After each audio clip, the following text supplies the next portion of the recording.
Charles-Antoine, 13 ans, est le plus jeune de la famille Bellec qui compte aussi 2 filles. Il est le seul atteint de la sclérose tubéreuse de Bourneville qui touche un nouveau-né sur 6 000. Une mutation génétique serait en cause, selon ce qu'en savent ses parents. Lui, il a gagné à la loto, dans le fond. Ni un ni l'autre, on est porteur. C'était mon petit gars, mon joueur de hockey.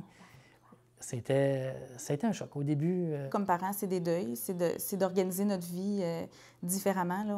On n'a pas la vie d'une famille normale, là, ça c'est clair. On doit avoir un bac en administration, en organisation des affaires, en gestion de crise, d'épilepsie, de crise de colère, etc.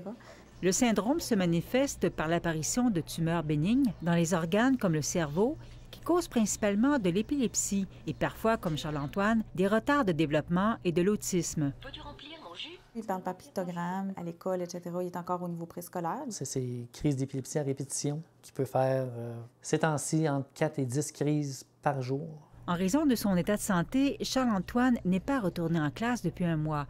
Après avoir subi 2 chirurgies, ses parents fondent maintenant beaucoup d'espoir sur la chimiothérapie, le seul traitement disponible pour diminuer la taille des tumeurs. Je sais que quelqu'un qui est très atteint par la maladie a une espérance de vie de 15 ans, puis quelqu'un peut faire sa vie avec la sclérose tubéreuse sans nécessairement avoir de problème majeur.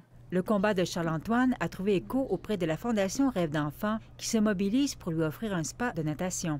C'est une belle nouvelle parce que vous avez entendu parler tantôt, Christian et Annie, de tout ce qu'ils vivent au quotidien, des moments difficiles.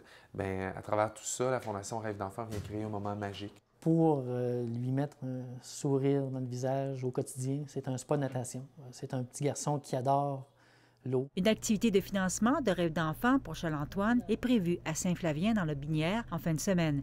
Ici Nicole Germain, Radio-Canada, Lévis.